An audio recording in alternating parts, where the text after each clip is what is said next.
السلام عليكم ورحمة الله وبركاته. بسم الله الرحمن الرحيم. الحمد لله رب العالمين. الصلاة والسلام على أشرف الأنبياء والمرسلين والعاقبة للمتقين. உசூலு ஷாஷியினுடைய 44ஆம் நாள் பாடத்தில் நாம் அமர்ந்திருக்கிறோம். இந்த பாடங்களில் முத்தஅல்லகாத்து நுசூஸை பற்றி நாம் அறிந்து வருகிறோம். ஜாமியா ரகீப் எஜுகேஷனல் ட்ரஸ்டின் சார்பாக பல்வேறு தீன் மற்றும் துன்யவியான சேவைகள் தொடர்ந்து நடைபெற்று வருகிறது. இந்த சேவைகள் எவ்வித தொய்வின்றி தொடர்ந்து நடைபெறுவதற்காக துஆ செய்யுங்கள். இன்னும் ஆதரவு தாருங்கள். நன்மையில் ஒன்று சேர்வோம், முந்திக் கொள்வோம். எங்களுடைய பேங்க் டீடைல்ஸ் இங்கே வழங்கப்பட்டுள்ளது. இன்னும் இங்கே QR கோடும் வழங்கப்பட்டுள்ளது. தங்களது மேலான நன்கொடைகளை எங்களுக்கு தாராளமாக நீங்கள் வழங்க விரும்பினால் வங்கி கணக்கில் பணம் செலுத்துவதன் மூலமாகவும் QR கோடை ஸ்கேன் செய்வதன் மூலமாகவும் தங்களுடைய மேலான சதக்காக்களை எங்களுக்கு அனுப்ப முடியும். அல்லாஹ் ரப்புல் ஆலமீன் இருஉலகத்திலும் நன்மை பயன் தரக்கூடிய மக்களாக நம் அனைவரையும் ஆக்கியருள் பாலிப்பானாக. ஆமீன் ஆமீன் யா ரப்பல் ஆலமீன். உசூலு ஷாஷியினுடைய 44வது நாளான இந்த நாள் பாடத்தில் நாம் நஸ்ஸினுடைய வகைகளை பற்றி படித்து வருகிறோம். இந்த நாள் பாடத்தில் நஸ்ஸினுடைய 4 வகைகளில் 4வது மற்றும் இறுதி வகையான இக்திலாவுன் நஸ்ஸை பற்றி இந்த பாடத்தில் நாம் தெரிந்து கொள்ள இருக்கிறோம். ஆரம்பமாக இபாரத்துன் நஸ்ஸை குறித்தும் இஷாரத்துன் நஸ்ஸை குறித்தும் தலாலத்துன் நஸ்ஸை குறித்தும் கடந்த பாடங்களில் நாம் படித்து வந்தோம். இறுதியாக இக்திலாவுன் நஸ்ஸை குறித்து அதனுடைய தஅரீஃப் மற்றும் அதனுடைய உதாரணங்கள், அவ்வாறு இக்திலாவுன் நஸ்ஸு வந்தால் அதனுடைய ஹுக்குமுகள் என்பதை பற்றி இன்ஷா அல்லாஹ் வரக்கூடிய பாடங்களில் நாம் படிக்க இருக்கிறோம். இன்றைய பாடத்தில் குறிப்பாக இக்திலாவுன் நஸ்ஸினுடைய தஅரீஃபை குறித்தும் அதற்கான வாழ்வியல் உதாரணங்கள் மற்றும் குர்ஆன் ஹதீஸுகளினுடைய ஆதாரங்களில் இருந்து 3 உதாரணங்களை இன்ஷா அல்லாஹ் இந்த பாடத்தில் நாம் படிக்க இருக்கிறோம். எல்லாம் வல்ல அல்லாஹ் ரப்புல் ஆலமீன் நல்ல முறையில் மார்க்க சட்டங்களை, அடிப்படை விதிகளை கற்றுக்கொண்டு அது நம்முடைய வாழ்க்கையில் அமல்படுத்தக்கூடிய தௌஃபீக்கினை வழங்கியருள் பாலிப்பானாக. பாருங்கள், நாம் பாடத்திற்குள்ளே செல்வோம். பிஸ்மில்லாஹிர் ரஹ்மானிர் ரஹீம். வ அம்மல் முக்தலா, முக்தலாவை பொறுத்தவரையில் ஃபஹுவ ஜியாதத்துன் அலன் நஸ்ஸி, அது அந்த நஸ்ஸாக வந்திருக்கக்கூடிய வார்த்தையை விட அதிகப்படியான ஒன்றாகும். அதாவது இன்றைய பாடத்தில் நாம் இக்திலாவுன் நஸ்ஸை பற்றி படிக்க இருக்கிறோம். இக்திலாவுன் நஸ்ஸை பற்றி நாம் தெரிந்து கொள்வதற்கு முன்பாக முக்தலா என்றால் என்ன, முக்தலி என்றால் என்ன என்பதை பற்றி நாம் ஆரம்பமாக தெரிந்து வைத்துக் கொள்ள வேண்டும்.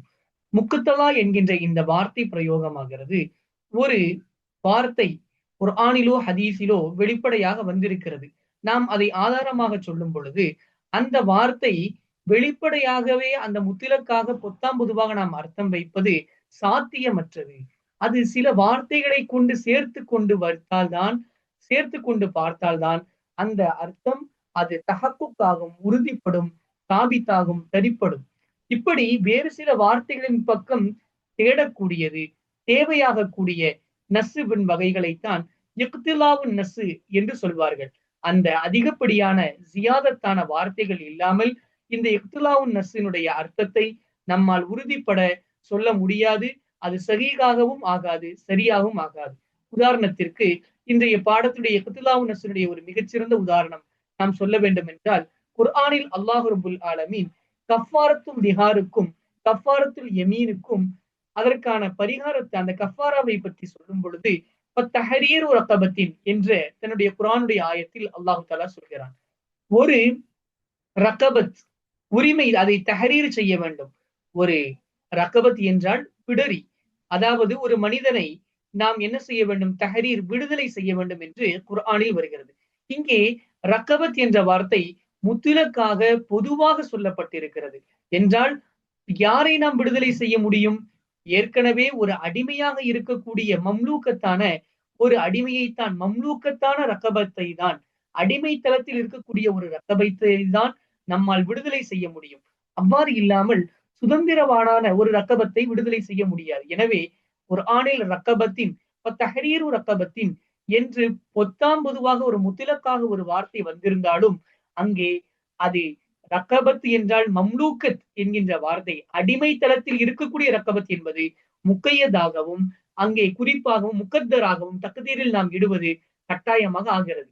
அவ்வாறு நாம் இடாமல் வெறும் தக்தீர் தஹரீரு ரக்கபத் என்ற வார்த்தையை மட்டும் நாம் எடுத்துக்கொண்டால் அதை நாம் தஹரீர் செய்வது சாத்தியமே இல்லை. காரணம், தஹரீர் செய்வது என்றால் என்ன, உரிமையிடுதல் என்றால் என்ன, அவர்களின் மீதுள்ள அடிமைத்தளத்தினுடைய அதை நீக்கி அவர்களுக்கு சுதந்திரத்தை நாம் கொடுப்பது. யாருக்கு நாம் அடிமைத்தளத்தை நீக்க முடியும்? ஏற்கனவே அடிமையாக இருக்கக்கூடிய ஒரு மம்லூக்கத்தை தான் நாம் அவருடைய அடிமைத்தளத்திலிருந்து நீக்க முடியும். எனவே தஹரீரு ரக்கபத்தின், இங்கே ரக்கபத் என்ற அந்த வார்த்தையை கொண்டு நமக்கு புரிவது ரக்கபத்தின் மம்லூக்கத்தின் என்ற வார்த்தை நமக்கு தஹரீர் என்பதிலிருந்து புரிகிறது. இவ்வாறு சொந்தமாக நாம் பார்க்கும் பொழுது அதில் அந்த கூடுதலான வார்த்தையை நாம் சேர்க்காமல் தனியாக வெறும் இதை நாம் அர்த்தம் எடுப்பது சாத்தியமற்றது. காரணம், தஹரீரு ரக்கபத் என்றால் எதை நாம் தஹரீர் செய்ய முடியும்? எல்லா ரக்கபத்துகளையும் நம்மால் தஹரீர் செய்ய முடியாது. மம்லூக்கான அடிமைத்தளத்தில் இருக்கக்கூடிய ஒரு அடிமையைத்தான் நம்மால் தஹரீர் செய்ய முடியும், விடுதலை கொடுக்க முடியும். இவ்வாறு இந்த தஹரீரு ரக்கபத்தின் என்று இருக்கிறது அல்லவா, இதைத்தான் முக்குத்தலி மற்றும் முக்குத்தலா என்று சொல்வார்கள். அதாவது தஹரீரு ரக்கபத்தின் இந்த ரக்கபத் என்கின்ற வார்த்தை அது முக்குத்தலி ஆகும், தேடக்கூடியதாகும். அந்த எப்படிப்பட்ட ரக்கபத்து? அது அது அந்த ரக்கபத்தாகிறது அது மம்லூக்காக இருக்குமே, அடிமைத்தளத்தில் இருக்குமே, அந்த மம்லூக்கத்தான ரக்கபத்.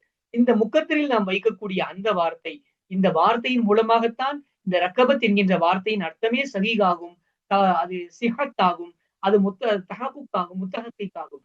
இவ்வாறு இது மௌகூஃபாக இருக்கக்கூடிய அந்த வார்த்தை மம்லூக்கத் என்ற வார்த்தையை முக்குத்தலா என்று சொல்லப்படும். இந்த ரக்கபத் என்கின்ற முன்னாடி தேடக்கூடிய வார்த்தையை முக்குத்தலி என்று சொல்லப்படும். இவைகளை நாம் ஆரம்பமாக மனதில் பதிய வைத்துக் கொண்டால்தான் இந்த பாடத்தை நம்மால் தெளிவாக விளங்க முடியும். இந்த முக்குத்தலா இருக்கிறது அல்லவா, அல்லது அந்த முக்குத்தலி இருக்கிறது அல்லவா, இவைகளை கொண்டுள்ள அந்த வெளிப்படையான வார்த்தைகள் குர்ஆன் ஹதீஸில் வந்திருக்கக்கூடிய வார்த்தைகள் தான், அந்த ஆயத்துகள் தான், அந்த அஹ்காம்கள் ஆதாரங்களை தான், அந்த சட்டங்களை தான் நாம் இக்திலாவுன் நஸ் என்று சொல்லுவோம். தனிமையில் அவைகளை நாம் மேலோட்டமாக பார்ப்பதன் மூலமாக நம்மால் அதனுடைய முழுமையான அர்த்தத்தை நம்மால் பதிக்க முடியாது, தரிப்படுத்த முடியாது. அது ஒரு கூடுதல் வார்த்தையை தேடக்கூடியதாக இருக்கும். அந்த முக்குத்தலா இல்லாமல் இந்த இக்திலாவுன் நஸ், இந்த நஸ்ஸை நாம் அதனுடைய அர்த்தத்தை பரிபூர்ணப்படுத்த முடியாது. இவைகளை நாம் ஆரம்பமாக விளங்கி வைத்துக் கொள்ள வேண்டும். பாருங்க, அம்மல் முக்குத்தலாவை பொறுத்தவரையில் பகுவ அதுவாகிறது, அந்த முக்குத்தலாவாகிறது ஜியாதத்துன் ஒரு அதிகப்படியான வார்த்தையாகும். நஸ்ஸை விட குர்ஆனில் வந்து இருக்கக்கூடிய அந்த உதாரணம் நான் சொன்ன மாதிரி தஹரீரு ரக்கபத்தின் என்கின்ற இந்த நஸ்ஸை விட கூடுதலான ஒரு வார்த்தை அந்த மம்லூக்கத் என்கின்ற வார்த்தை, இதுதான் முக்குத்தலாவாகும். லா எத்தஹக்கு மஅனன் நஸ்ஸி, அந்த நஸ்ஸினுடைய அர்த்தம் என்பது தஹக்குக்காகாது, உறுதிப்படாது, சரிப்படாது. இல்லா பிஹி, அந்த முக்குத்தலாவை கொண்டே தவிர. இங்கே தஹரீரு ரக்கபத், அந்த ஒரு மனிதனை நாம் உரிமையிட வேண்டும் என்றால் எப்படிப்பட்ட மனிதனை நம்மால் உரிமையிட முடியும்? மம்லூக்கத்தன் அல்லது மம்லூக்கான, அந்த மம்லூக்கான அடிமையை தவிர வேறு யாரையும் நம்மால் உரிமையிட முடியாது. இந்த முக்குத்தலா இருக்கிறது அல்லவா, அதிகப்படியான வார்த்தை இருக்கிறது அல்லவா, இது இல்லாமல் அங்கே வந்த தஹரீர் ரக்கபத் என்கின்ற அந்த நஸ்ஸுக்கு நம்மால் அர்த்தத்தை தரிப்படுத்த முடியாது. இல்லாபிஹி, அந்த முக்குத்தலாவை கொண்டே தவிர அந்த நஸ்ஸினுடைய அர்த்தத்தை நம்மால் உறுதிப்படுத்த முடியாது, சரிப்படுத்த முடியாது என்பதை நாம் விளங்குகிறோம். எந்த அளவிற்கு என்றால் அண்ணன் நஸ்ஸ, அந்த நஸ்ஸாகிறது தேடுவதை போன்றாகும். இக்கத்தலாகோ லி யஸீக ஃபீ நஃப்ஸிஹி மஅனாஹு, அந்த நஸ் இருக்கிறது அல்லவா, உதாரணத்திற்கு நான் சொன்ன தஹரீர் ரக்கபத் என்கின்ற நஸ்ஸாகிறது இக்கத்தலாஹு, அது தேடும், ஹூ அந்த மம்லூக் என்கின்ற அந்த முக்குத்தலாவை தேடும். எதற்காக? லி யஸீஹ, அது சகீகாகுவதற்காக, ஃபீ நஃப்ஸிஹி, அதனுடைய சுயத்திலேயே அதற்குள்ளேயே அது சரியாக வேண்டும் என்பதற்காக. எது சரியாக வேண்டும்? அதனுடைய அர்த்தம் சரியாக வேண்டும் என்பதற்காக. தஹரீரு ரக்கபத் என்றால் இந்த ரக்கபத்தினுடைய அர்த்தம் அது தன்னிலேயே சரியாக வேண்டும் என்பதற்காக இந்த மம்லூக் என்கின்ற வார்த்தையை அது தேடக்கூடியதாக இருப்பதை போன்றாகிவிடும். இதுதான் இக்திலாவுன் நஸ் என்பது. இந்த வந்த நஸ்ஸினுடைய அர்த்தம் அது சரியாக வேண்டும் என்றால் இன்னொரு வார்த்தையை அது தேடும் அல்லவா. தஹரீரு ரக்கபத் என்று சொன்னால், ரக்கபத் ஒரு மனிதனை உரிமையிடுதல் என்று சொன்னால் அது அடிமையான மனிதனை உரிமையிடுதல் என்ற ஒரு வார்த்தை இல்லாமல் நம்மால் இந்த தஹரீர் உரிமையிடுதல் என்கின்ற அர்த்தத்திற்கு ரக்கபத் என்கின்ற அந்த தஹரீர் ரக்கபத் என்பதற்கு நம்மால் அர்த்தம் சொல்ல முடியாது. எனவே இயற்கையிலேயே இந்த நஸ் என்பது அந்த முக்குத்தலாவை தேடக்கூடியதாக அமைக்கிறது அல்லவா? அப்பொழுதுதான் அதனுடைய அர்த்தம் பரிபூரணமாகுமே. இத்தகைய நஸ்ஸுகளுக்குத்தான் இயக்கத்திலாவுன் நஸ் என்று ஹனஃபி மதுஹபில் சொல்லப்படுகிறது. அதனுடைய உதாரணம் பாருங்க. மிசாலுகு ஃபி ஷரஇய்யாத்தி, வாழ்வியல் உதாரணங்களில், வாழ்வியல் சட்டங்களில் உள்ள உதாரணங்களில் இருந்து உள்ள உதாரணமாகிறது கவுலுகு, ஒருவனுடைய கவுலாகும். அந்தி தாலிகுன், அந்தி தாலிகுன் என்கின்ற ஒருவனுடைய கவுலாகும். அதாவது 3 வகையான வாழ்வியல் உதாரணங்களை இங்க நமக்கு சொல்லி தருவாங்க. அதனுடைய முதலாவது உதாரணத்தை இப்ப நமக்கு சொல்றாங்க. அந்தி தாலிகுன், அந்தி தாலிகுன் என்று ஒருவன் சொல்கிறான் என்றால், இங்கே தாலிக் தன்னுடைய மனைவியை பார்த்து சொல்கிறான். அந்தி தாலிகுன், நீ ஆகிறவள் தலாக்கானவளாக ஆகும், நீயானவள் தலாக்கானவளாக ஆகும். இங்கே தாலிக் என்கின்ற தலாக்கானவள் என்கின்ற பண்பு சிஃபத் என்பது அவனுடைய மனைவிக்கு சொல்லப்படுகிறது. இந்த சிஃபத் எதை தேடும்? அந்த செயல், அதாவது தலாக்கன், அந்த மஸ்தரை தேடக்கூடியதாக இருக்கும். காரணம் இஸ்மு ஃபாயில், இஸ்மு மஃஊல், சிஃபத்து முஷப்பகா, இவைகளை போன்ற வகைரகு, இதை போன்ற இந்த வகைராக்கள் எல்லாம் மஸ்தரின் மீது அறிவிக்கக்கூடியதாக இருக்கும். எப்படி ஒரு ஃபெயலை மஸ்தரின் மீது, அந்த செயலின் மீது அறிவிக்கிறதோ, அப்படி இஸ்மு ஃபாயில், இஸ்மு மஃஊல், சிஃபத்து முஷப்பகா இவைகளின் வகைராக்கள் எல்லாம் மஸ்தரின் மீது அறிவிப்பு செய்யக்கூடியதாக இருக்கும். எனவே இங்கே உள்ள தாலிக், நீ ஆகினவள் தலாக்கானவள் என்று சொல்லக்கூடிய இந்த சிஃபத் என்பதாகிறது, இது அந்தி தாலிகுன் தலாக்கன், தலாக்கன் என்கின்ற இந்த மஸ்தரின் பக்கம் அது தேடக்கூடியதாக இருக்கிறது. எனவே நமக்கு புரிகிறது, இங்கே அந்தி தாலிகுன் என்கின்ற இந்த வார்த்தை ஆகிறது, இது முக்குத்தலி ஆகும். தலாக்கன் என்கின்ற அந்த மஸ்தர் ஆகிறது, நீ தொலாக்கு ஆனவள், தொலாக்கை பெற்றுக் கொண்டிருக்கக்கூடிய தொலாக்காகி விட்டவளாகுவாய் என்கின்ற இந்த வார்த்தை, தொலாக்கன் என்பது முக்குத்தலாவாக இருக்கும். இப்ப இன்னஹாதன் நஅத்தல் மர்அதி, இப்ப இன்னஹாதா இதுவாகிறது, இந்த தாலிக் என்ற வார்த்தையாகிறது நஅத்துல் மர்அதி, ஒரு பெண்ணினுடைய சிஃபத்தாகும், பண்பாகும். அவள் தொலாக்கானவள் என்கின்ற பண்பாகும். இல்லா அண்ணன் நஅத்த, நஅத்து என்பது யக்தலி, அது தேடும், எதை தேடும்? யக்தலி, அது தேடும் அல் மஸ்தர, மஸ்தரை தேடுவதை தேடக்கூடியதாக இருக்குமே தவிர, பக் எதை போன்று? பக்க அன்னல் மஸ்தர, மஸ்தர் ஆனதை போன்று, மௌஜூதுன் அது இருக்கக்கூடியதாக ஆனதை போன்று, இயக்கத்திலாகி என்கின்ற இந்த வழியின் அடிப்படையில் இங்கே அந்தி தாலிகுன் தலாக்கன், நீ தொலாக்கு ஆனவள் என்ற இந்த சிஃபத்து அந்த மஸ்தரை தேடக்கூடியது, அந்த காரியத்தினுடைய செயலை தேடக்கூடியதாக இருக்கும். இதுதான் வாழ்வியல் சொல்லக்கூடிய முதலாவது உதாரணம். இந்த மாதிரி நம்ம நிறைய சொல்லுவோம். நம்ம ஒரு சில வார்த்தைகளை சொல்லிட்டு போயிடும், ஆனா அதனுடைய அர்த்தங்கள் நம்ம ஆராய்ந்து பார்க்கும் பொழுது அங்கே அந்த வார்த்தைகளில் இருந்து சில அந்த செய்திகள் சொல்லக்கூடிய சில செய்திகள், அந்த சொற்களால் மறைமுகமா இருக்கக்கூடிய சில வார்த்தைகள், அந்த வார்த்தைகள் அது பரிபூர்ணமாகுவதற்கு சில வார்த்தைகளின் பக்கம் தேடக்கூடியதாக இருக்கும். இவைகள் தான் இந்த யக்துலாவுன் நஸ்ஸாக இருக்கிறது. இரண்டாவது உதாரணம் சொல்றாங்க. இதா கால, ஒருவன் சொன்னால், அழத்திக்கு அபுதக்க அன்னி பி அல்ஃபி திர்ஹமின், 1000 திர்கங்களுக்கு பகரமாக என் சார்பாக உன்னுடைய அடிமையை நீ சுதந்திரமானாக ஆக்கிவிடு என்று ஒருவன் மற்றொருவனை பார்த்து சொல்கிறான் என்றால், கால அந்த இன்னொருவன் சொன்னான், அழத்தகு, நான் விடுதலை செய்து விட்டேன் என்று அவன் சொல்கிறான் என்றால், யக்கவுல் இத்துக்கு, அந்த சுதந்திரமாகுதல், இத்துக்கு செய்தல், அடிமையை உரிமையிடுதல் என்பது ஆகும், நிகழும் அனில் ஆமிரி, ஏவியவனிடம் இருந்து, ஏவியவன் சார்பாக. அதாவது இப்போ நான் சொல்றேன், இன்னொருத்தன்ட்ட சொல்றேன், என்னுடைய நான் 1000 ரூபாய் தரேன், என்னுடைய சார்பா நீ என்ன பண்ணிடுற, அந்த அடிமை உரிமையிடு என்று சொல்கிறேன். அவனும் சரி நான் அதை ஒத்துக்கிட்டேன், அவன் உரிமையிட்டுட்டேன் என்று அவன் சொன்னால், இப்போ இந்த அடிமை உரிமையிடுதல் யார் சார்பாக நடந்தது என்றால், ஆமீர் சார்பாகத்தான் நடந்தது, ஏவிய என் சார்பாகத்தான் நடந்தது. அதோடு அந்த 1000 திர்கங்களை நான் கொடுக்க வேண்டும் என்பது என் மீது வாஜிபும் ஆகிவிடும். இப்ப எஜிபு அலைஹி அல் அல்ஃபு, அந்த ஏவியவன் மீது கட்டாயமாகிவிடும், அல் அல்ஃபு 1000 திர்கங்கள் ஆகிவிடும். காரணம், இந்த காரியம் நடப்பதற்காக அந்த மனிதனை ஏவியது யார்?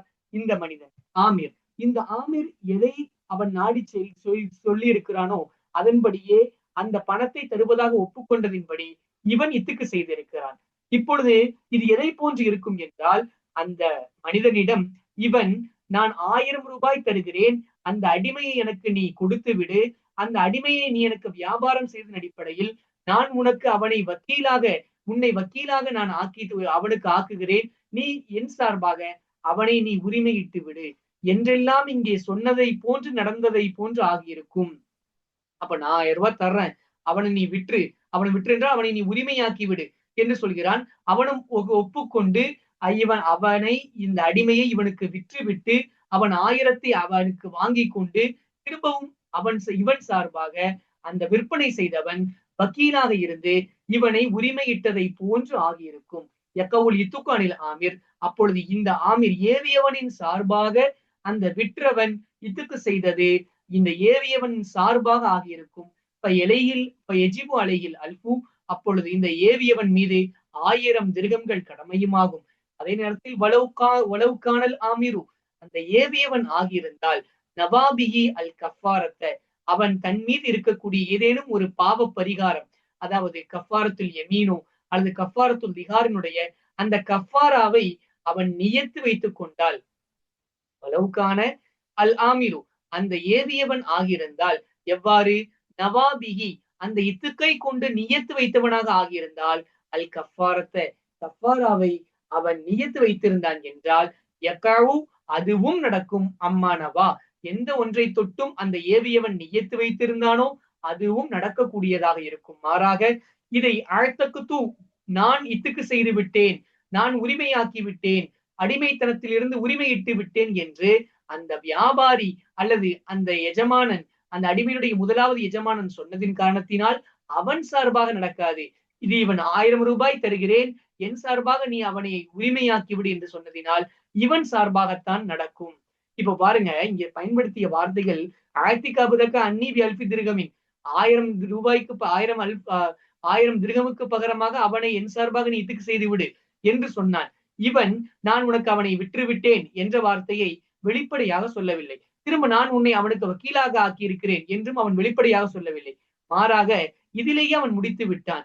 திரும்ப பொழுது அவன் சொல்லக்கூடிய ஒரே வார்த்தை ஆழ்த்தக்கு, நான் விடுதலை செய்து விட்டேன் என்று சொல்கிறான். என்றால் இங்கே என்னவெல்லாம் நடந்திருக்கிறது என்பதை நாம் பார்க்கிறோம். வதாலிக்க, அந்த ஆமீர் புறத்தில் இருந்து, ஏவியவன் புறத்தில் இருந்து இத்துக்கு நடந்தது என்பதாகிறது. ஏனென்றால் அன்ன கவுலகு, அந்த ஆமீரினுடைய கவுலாகிறது நிச்சயமாக இவ்வாறு ஆகியிருப்பதினால், என்னது, ஆயத்திக்கு அன்னி, என் சார்பாக அவனை நீ இத்துக்கு செய்து விடு, பி அல்பி திருகமின், 1000 திருகமுக்கு பகரமாக என் சார்பாக நீ அவனை இத்துக்கு செய்து விடு என்று அவன் சொன்னதை போன்று. யக்தலி மகனா கவுலகு, இவ்வாறு அவன் சொன்னது யக்தலி, அது தேடுகிறது, மகனா கவுலிகி, அவனுடைய வார்த்தையின் அர்த்தத்தை தேடுகிறது. என்னவென்று, பிஹு, அந்த அடிமையை நீ எனக்கு விற்றுவிடு, அன்னி, என் சார்பாக நீ விற்றுவிடு, பி அல்பின், 1000 திருகங்களுக்கு பகரமாக அவனை நீ எனக்கு விற்றுவிடு, சும்மக்குன், பிறகு நீ ஆகிவிடு, வக்கீலி, என்னுடைய வக்கீலாக, பொறுப்புதாரியாக ஆகிவிடு, பில் இழத்தாக்கி, இத்துக்கு செய்வதை தொட்டும் நீ அவன் என் சார்பாக நீ வக்கீலாக ஆகிவிடு. அவ்வாறு நீ ஆகிவிட்ட பிறகு பழத்திக்கு அன்னி, என் சார்பாக அவனை நீ விடுதலை செய்து விடு என்று இவ்வளவும் அவன் சொன்னதினுடைய அர்த்தத்தின் அங்கே மறைமுகமாக இருக்கும். இவைகளெல்லாம் சேர்த்துதான் இதற்கு பிறகுதான் அவன் சொன்னது ஆழ்த்தக்கு என்று சொன்ன வார்த்தை நிறைவேறும். இப்ப எஸ்புத்துல் பைஉ, அப்பொழுது பை, இந்த வியாபாரம் என்பது தரிப்படும், பி தொரியத்தில் எக்குத்திலாயி, தேடுதல், இந்த எக்குத்திலா என்கின்ற அடிப்படையில். இப்ப எஸ்புத்துல் கபூடு கதாலிக்க, அப்போ ஒரு கேள்வி வருது, இவன் என்ன சொன்னான், நான் 1000 ரூபாய் தரேன், என் சர்வனை அவனை விட்டு அவன் நீ உரிமையிட்டுன்னு சொன்னான். அவன் திருப்பி நான் உரிமையிட்டு விட்டேன் என்று சொன்னால், இங்கே பையில் கபூல் என்பது நடக்கவில்லையே, நான் ஏற்றுக்கொண்டேன், இவன் கைக்கே அவன் வரலையே என்று கேட்டால், கபூலு கதாலிக்க, எப்படி இக்திலாவை கொண்டு இந்த வியாபாரம் முழுமையாக செல்லுபடியானதோ, இவன் கைக்கு வரவில்லை என்றாலும் இவன் சொன்னது இந்த மக்காமில் ஆகியிருப்பதை போல, நீ எனக்கு 1000 ரூபாய்க்கு அவனை விற்றுவிடு, விற்றுவிட்ட பிறகு என் சார்பாக நீ அவனுக்கு வக்கீலாக இருந்து அவனை நீ உரிமையிட்டு விடு என்று அவன் சொன்னது. இவைகளெல்லாம் நடந்து இக்திலா அடிப்படையில் எப்படி இந்த பையில் செல்லுபடியானதோ அப்படியே அந்த கபூலும் செல்லுபடியானது. காரணம், பை என்பது பரிபூர்ணமான முறையில் இக்திலா அடிப்படையில் செல்லுபடியானதினால் அதில் உள்ள ஒரு ருக்குனான கபூலும் இங்கே நடந்து விட்டது என்பதை முசன்னிப் ரஹமத்துல்லாஹி அன்னவர்கள் நமக்கு தெளிவுபடுத்துகிறார்கள்.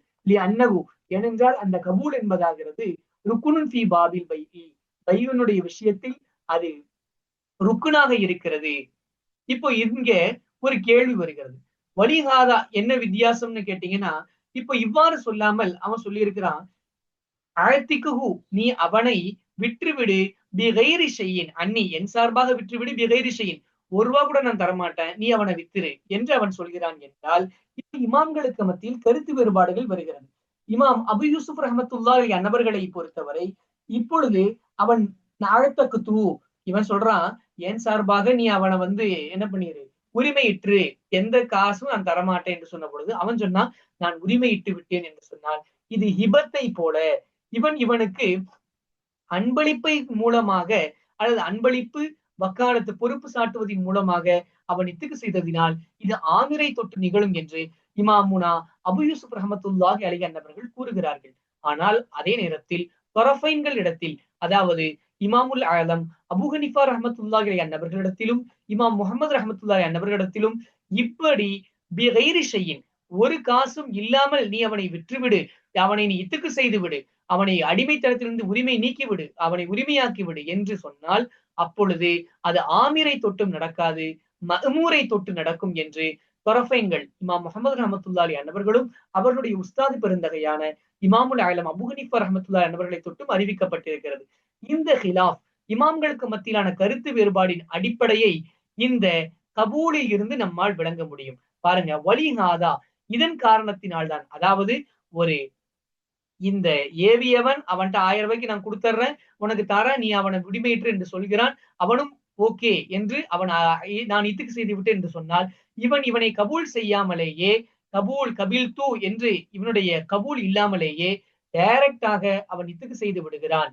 அவனும் சொல்லவில்லை கபில் தூ, அந்த வியாபாரியும் கபில் தூ என்று சொல்லாமல் டைரக்டாக ஆயத்தக்கு தூக்கு போய்விட்டான் என்றாலும் இத்திலா அடிப்படையில் இந்த பைகு செல்லுபடியாகும் என்று சொன்னதின் அடிப்படையில் வலிஹாதா இதன் காரணத்தினால்தான் பால அபு யூசுப் ரஹிமஹுல்லா அபு யூசுப் ரஹமத்துல்லா என்பவர்கள் சொல்லி இருக்கிறார்கள், இதா கால ஒரு மனிதன் மற்ற ஒருவரிடம் சொன்னான் என்னவென்று, அழத்திற்கு அபுதக்க உன்னுடைய அடிமையை நீ விற்றுவிடு, அன்னி என் சார்பாக நீ விற்றுவிடு, பிகைரி ஷையின் எந்த ஒன்றுக்கும் பகரம் இல்லாமல், ஒரு ரூபாய் கூட தரமாட்டேன், எந்த ஒன்று ரூபாய் மதிப்பும் அல்லது திர்ஹ மதிப்பும் இல்லாமல் நீ வெற்றிவிடு என்று சொன்னால், பக்கால அவன் கூறினான், அந்த மற்றொருவன் கூறினான், அழத்தக்கு தூ நான் அவனை உரிமையிட்டு விட்டேன் என்று அவன் சொன்னால், யகவுல் இத்துக்கு அப்பொழுதும் இங்கே அடிமையை உரிமையிடுதல் என்பது நிகழும், அனில் ஆமிரி ஏவியவன் சார்பாகவே என்று இமாம் அபு யூசுப் ரஹமத்துல்லாஹி அன்னவர்கள் சொல்கிறார்கள். காரணம், இது எந்த மக்காமில் இருக்கிறது, இது ஹிபத்து கொடுப்பதை போன்று இருக்கிறது என்று அவர்கள் சொல்லுவார்கள். அப்பொழுது இந்த அடிமையை உரிமையிட்டது என்பது ஆகியிருக்கும் முக்குத்ததியன் லில் ஹிபத்தி, ஹிபத்தின் மூலம் தேடக்கூடியதாக இருக்கும். இவன் என்ன சொல்றான், நான் 1 ரூபாய் தரமாட்டேன், நான் எந்த பணமும் தரமாட்டேன், தராமல் எந்த பகரமும் இல்லாமல் நீ அவனை உரிமையிட்டு விடு என்று சொல்கிறான். உடனே அவன் சொல்கிறான் நான் உரிமையிட்டு விட்டேன். அப்பொழுது இது எப்படி இருக்கும், இவன் சொன்னது எந்த அர்த்தத்தில் இருக்கும் என்றால், அபுலி அபுதக்க உன்னுடைய அடிமையை எனக்கு நீ பரிசாக அன்பளிப்பாக கொடுத்து விடு, சும்மக்குன் வக்கீலி பிறகு நீ எனக்கு வக்காலத்து பொறுப்புதாரியாக ஆகிவிடு, பில் ஏழ்த்தாக்கு இத்துக்கு செய்வதை கொண்டு என்று இவன் சொன்னதை போன்று ஆகிவிடும். முக்குத்ததையில் ஹிபத்தி ஹிபத்தை தேடக்கூடியதாக இருக்கும், அபுலி அபுதக்க சும்மக்குன் வக்கீலி பில் ஏழ்த்தாக்கி என்று சொன்னதை போன்று ஆகிவிடும். லில் ஹிபத்தி வத்தௌகீலி, நான் சொன்ன இந்த இபாரத்தை ஞாபகம் வச்சுக்கோங்க. என்னது, அபுலி எனக்கு நீ அன்பளிப்பாக கொடு, அபுதக்க உன்னுடைய அடிமையை, சும்மக்குன் வக்கீலி பிறகு நீ என்னுடைய வக்கீலாக பொறுப்புதாரியாக ஆகிவிடு, பில் ஏழ்த்தாக்கு இத்துக்கு செய்வதை கொண்டு என்று சொன்ன பொழுது அவன் சொன்னான், ஆயத்தக்கு தூ நான் அவனை இத்துக்கு செய்து விட்டேன் என்று அவன் சொல்கிறான் என்றால், அப்பொழுது இந்த இத்துக்கு நடந்துவிடும், யாரை தொட்டும், ஆமிரை தொட்டும் என்று இமாம் அபு யூசுப் ரஹமத்துல்லாஹி என்பவர்கள் சொல்லி இருக்கிறார்கள். அப்பொழுது இமாம் அபு யூசுப் ரஹமத்துல்லாஹி அன்னவர்களை பொறுத்தவரை எப்படி இந்த பையில் கபூல் இல்லாமல் இந்த வியாபாரம் செல்லுபடியானதோ அப்படியே இந்த ஹிபத்தில் கபூல் இல்லாமல் அது செல்லுபடி ஆகும் என்று இமாம் அபூ யூசுப் ரஹ்மத்துல்லாஹி அலைஹி அவர்கள் சொல்கிறார்கள். ஆனால் இங்கேதான் இமாம்களுக்கு மத்தியிலான கருத்து வேறுபாடுகள் இருக்கிறது. காரணம், கபுலு என்பது ஹிபத்தினுடைய விஷயத்தில் லரூரியும் கட்டாயமானதாக ஆகும் என்பது நாம் ஃபிக்ஹ் படிக்கும் பொழுது நமக்கு தெளிவாக விளங்கக்கூடியதாக இருக்கிறது. வயக்கூனு ஹாதா, அப்பொழுது இந்த அடிமையை என் சார்பாக நீ செய்துவிடு என்பது ஆகிவிடும், நடந்துவிடும். முக்குத்ததியன்லில் ஹிபத்தி வத்தௌகீலி, வக்காலத்து பொறுப்பு சாட்டுவதன் மூலமாகவும் இன்னும் ஹிபத்து கொடுப்பதனுடைய தேடக்கூடியதாக மாறிவிடும். வலா யஹ்தாஜு ஃபீஹி இலல் கபதி, அப்பொழுது கபதின் பக்கம் இது தேவையாக ஆகாது என்று இமாம் அபூ யூசுப் ரஹ்மத்துல்லாஹி அலைஹி அவர்கள் சொல்கிறார்கள். காரணம், லி அன்னஹு, அந்த கபுல் என்பது கைப்பற்றி கொள்ளுதல் என்பது மன்சிலத்தில் கபூலி ஃபி பாபில் பைஐ, பைகனுடைய விஷயத்தில் பைவனுடைய பாபில் எப்படி கபூல் இருந்ததோ அதே மகாமில் தான், அதே தரத்தில் தான் இந்த கபுலும் இருக்கிறது என்று இமாம் அபூ யூசுப் ரஹ்மத்துல்லாஹி அலைஹி அவர்கள் தங்கள் தரப்பு வாதங்களை நிறுவுகிறார்கள். அதே நேரத்தில் தொரஃபைன்களிடத்தில் இமாம் அவுல் ஆலம் அபு ஹனீஃபா ரஹ்மத்துல்லாஹி அலைஹி அவர்களிடத்திலும் இமாம் முஹம்மது ரஹ்மத்துல்லாஹி அவர்களிடத்திலும் இவ்வாறு ஒருவன் சொல்கிறான் என்றால், அழத்திற்கு அபுதக அன்னி பிகைரி ஷையின், எந்தவித பகரமும் இல்லாமல் உன்னுடைய அடிமையை என் சார்பாக நீ விடுதலை செய்துவிடு என்று சொல்லி அவனும் அழத்தக்கு நான் விடுதலை செய்து விட்டேன் என்று சொல்வானேயானால், அப்பொழுது இந்த இத்துக்கு என்பது நடக்காது. அவ்வாறு இத்துக்கு என்பது நடக்கும். யார் சார்பாக நடக்கும் என்றால், அந்த ஏவப்பட்ட வியாபாரியின் சார்பாக நடக்குமே தவிர ஏவிய இந்த ஆமிரின் சார்பாக நடக்காது என்று தொரஃபைன்கள் சொல்லுவார்கள். இமாம் நிலாமுத்தீன் ஷாஷி ரஹ்மத்துல்லாஹி அலைஹி அவர்களும் மற்ற முஃப்தாபிகியான கருத்துகளின் அடிப்படையில் இமாம்களும் இதே கருத்தை தான் வலியுறுத்துகிறார்கள். அதை இமாம் நிலாமுத்தீன் ஷாஷி ரஹ்மத்துல்லாஹி அலைஹி அவர்கள் தங்களுடைய புனிதம் நிறைந்த வார்த்தைகளால் நமக்கு வெடித்து தருகிறார்கள். பாருங்கள், வலாக்கின்னா, என்றாலும் நாம், நகூலு, நாம் கூறுவோம், அல் கபூலு, கபூல் என்பது பையுடைய பாபில், கபூல் என்பது ருக்குனுன், அது ருக்குனாக இருக்கும். பி பாபில் பையை, பையினுடைய விஷயத்தில் ருக்குனாக இருக்கும் கபூல் என்பது. பைதா அஸ்பத்தினல் பைஅ, பைஐ நாம் தரிப்படுத்துவோம் என்றால், இக்திலாஅன் அடிப்படையில் இப்படி மேற் சொன்ன சூரத்துகளில் உள்ள பைஐ நாம் தரிப்படுத்துவோம் என்றால், அஸ்பத்தினா நாம் இன்னும் தரிப்படுத்துவோம் அல் கபூல, கபூலையும் அந்த அடிப்படையில் லரூரத்தை நிர்பந்தமாக நாம் தரிப்படுத்துவோம். காரணம், கபூல் என்பது ருக்குன் ஆகும். ருக்குன் என்பது உள்ளார்ந்த விஷயங்கள். நம்முடைய சாதாரண நடைமுறையில் உள் பரதுகள், வெளிப்பரதுகள் என்று சொல்வோம். ருக்குன் என்றால் உள் பரதுகள். அது ஒரு அம்ருன் மனவியன், மனவியான ஒரு காரியம். எனவே இந்த கபூலையும் இந்த வியாபாரத்தை தரிப்படுத்துவதன் மூலமாக நம்மால் தரிப்படுத்த முடியும். ஆனால் கபலி, கபலுக்கு மாற்றமாக, கைப்பற்றுதலுக்கு மாற்றமாக, காரணம் கைப்பற்றுதல் என்பது அம்ருன் ஹிஸ்ஸியுன், அது வெளிரங்கமான, அது தொடுதல் மூலமாக வெளிப்படையாக கைப்பற்றுதல் இல்லாமல் அது நடக்காது. எனவே கபலுக்கு மாற்றமாக இந்த வியாபாரத்தில் நாம் அல்லது இந்த ஹிபத்தில் கபுலு இல்லாமல் இது நடக்காது. இன்னொரு விஷயம், கபுலு என்பது அது ஷர்த்தாகும், ருக்குன் அல்ல. வியாபாரத்தில் கபூல் என்பது ருக்குனாகும், ஹிபத்தில் கபுலு என்பது அது ஷர்த்தாகும், அதாவது வெளிப்பரதுகள் என்று சொல்லலாம். தி பாபில் ஹிபத்தி, ஹிபத்தினுடைய விஷயத்தில், ஹிபத்தினுடைய பாபில் கபுலுக்கு மாற்றமாக, ஏனென்றால் அது ருக்குன் அல்ல. இன்னகு, நிச்சயமாக அந்த கபுலாகிறது, கைப்பற்றுதல் ஆகிறது, ருக்குனின் ஃபில் ஹிபத்தி, ஹிபத்தினுடைய பாபில் அது ருக்குன் அல்ல, மாறாக அது என்னவாக இருக்கிறது, ஷர்த்தாக இருக்கிறது என்பதை நாம் விளங்கிக் கொள்ள வேண்டும். ஷர்த்தாக இருப்பதினால் அது ஒரு அம்ருன் ஹிஸ்ஸியுன், தொட்டு உணர்தல் அடிப்படையில் அது நடைபெற்றிருக்க வேண்டும். அவ்வாறு இல்லை என்றால், இந்த கபுலு நடக்கவில்லை என்றால் இந்த ஹிபத் என்பது செல்லுபடியாகாது. பாருங்க, இவன் சொன்னான், எந்தவித பகரமும் இல்லாமல் என் சார்பாக நீ அவனை உரிமையிட்டு விடு என்று சொன்னான்.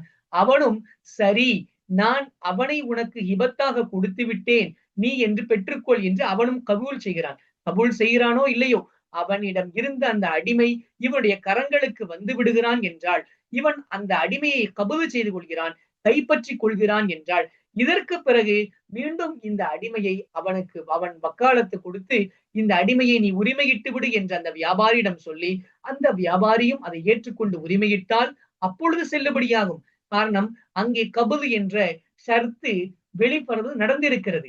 அதே நேரத்தில் இந்த எந்த ஒரு சூரத்துகளும் இல்லாமல், நான் ஒன்றிற்கும் தரமாட்டேன், எந்தவித பகரம் இல்லாமல் நீ அவனை என் சார்பாக நீ என்ன செய்து விடு, இத்துக்கு செய்து விடு என்று சொல்லிவிட்டு அவனும் சரி என்று சொன்னால் இங்கே ஹிபத்து நடந்திருக்கிறது, அன்பளிப்பு நடந்திருக்கிறது. ஹிபத்துடைய விஷயத்தில் கபுது என்பது அது ஷர்த்தாக இருக்கிறது, வெளிப்பொருளாக இருக்கிறது. எனவே அந்த கபுது இல்லாமல் இது நடக்கவே நடக்காது என்று சாஹிபைன்கள், இமாம் தொரஃபைன்கள், இமாம் அபு யூசுப் ரஹமத்துல்லாஹி அவர்கள் அல்லாத இமாம் முகமது ரஹமத்துல்லாஹி என்னவர்களும் இமாமுல் ஆலம் அபு ஹனீஃபா ரஹமத்துல்லாஹி என்னவர்களுமான தொரஃபைன்கள் கூறுகிறார்கள். ஏன் லியக்கூனல் ஹுக்குமு, அந்த சட்டம் ஆகியிருப்பதினால், பில் ஹிபத்தி, ஹிபத்தை கொண்டுள்ள சட்டம் ஆகியிருப்பதினால், பி தொரியக்கல் இக்திலாஇ ஹுக்குமன் பில் கபதி, கைப்பற்றுதலை கொண்டுள்ள சட்டமாக ஆகியிருப்பதினால், அப்ப லியக்கூனல் ஹுக்குமு, அந்த சட்டம் ஆகியிருப்பதினால், பில் ஹிபத்தி, ஹிபத்தை கொண்டுள்ள சட்டம் ஆகியிருப்பதினால், எந்த அடிப்படையில், பி தொரியக்கல் இக்திலாஇ, நாம் இங்க சொன்ன அந்த எல்லாமே இடையில நடக்கும். இக்திலாவினுடைய இந்த அடிப்படையை கொண்டு ஹிபத்தை கொண்டுள்ள இந்த சட்டம் ஆகியிருப்பதினால், ஹுக்குமன் சட்டமாக, பில் கபதி கைப்பற்றுதலை கொண்டுள்ள சட்டமாக ஆகியிருப்பதினால், அப்ப இங்கே இக்திலாவுன் நஸ்ஸின் அடிப்படையில் இந்த மஸ்அலாக்கள் எல்லாம் நடைபெறும். ஆனால் இங்கே கபது நடைபெற்றிருக்க வேண்டும். கபது நடைபெறாமல் இந்த சட்டம் என்பது செல்லுபடியாகாது. ஆக இவ்வாறு நாம் இந்த மஸ்அலாக்களை ஆராய்வதனுடைய அடிப்படை என்னவென்றால், இவ்வாறு ஒருவன் சொல்கிறான் மற்றொருவனிடம் என் சார்பாக நீ அவனை உரிமையிட்டு விடு, அவனும் ஆழ்த்தக்கத்து நான் உரிமையிட்டு விட்டேன் என்று சொல்வான் என்றால், இவனுடைய மில்கியத்து இல்லாமல் அதை உரிமையிட்டு இருக்க முடியாது. எனவே இவனுடைய மில்கியத் என்பது சுபூத்தாக இருக்கிறது. எனவே இங்க பைய நடந்து இருக்கிறது என்பதை நாம் விளங்கிக் கொள்கிறோம். அதே நேரத்தில் பையா இல்லாமல் அன்பளிப்பினுடைய விஷயத்தில் அது கபது இல்லாமல் நடைபெறாது என்று இமாம் பெருமக்கள் நமக்கு சொல்லித் தருகிறார்கள். எனவே இவைகளின் அடிப்படையில் இதுதான் ஒரு வார்த்தை தன் அது அர்த்தம் பரிபூர்ணமாக ஆகுவதற்கு பல்வேறு ஜியாதத்துகள், தேவைகள் இருக்கும். இந்த ஜியாதத்துகள் தான் முக்தலா, இந்த தேவைகளை தேடுவது முக்தலி. இத்தகைய நஸ்ஸைத்தான் நாம் இக்துலாவுன் நஸ் என்று தெளிவாக சொல்லி இருக்கிறோம். இன்ஷா அல்லாஹு தஆலா அடுத்த பாடங்களில் இதனுடைய ஹுக்குமுகளை பற்றி நாம் படிக்க இருக்கிறோம். அல்லாஹ் ரப்பல் ஆலமீன் தெளிவாக விளங்கும் பாக்கியத்தை நம் அனைவருக்கும் வழங்கி அருள்பாலிப்பானாக. வாஹிர் தஅவானா அல்ஹம்துலில்லாஹி ரப்பில் ஆலமீன். அஸ்ஸலாமு அலைக்கும் வரஹ்மத்துல்லாஹி வபரகாத்துஹு.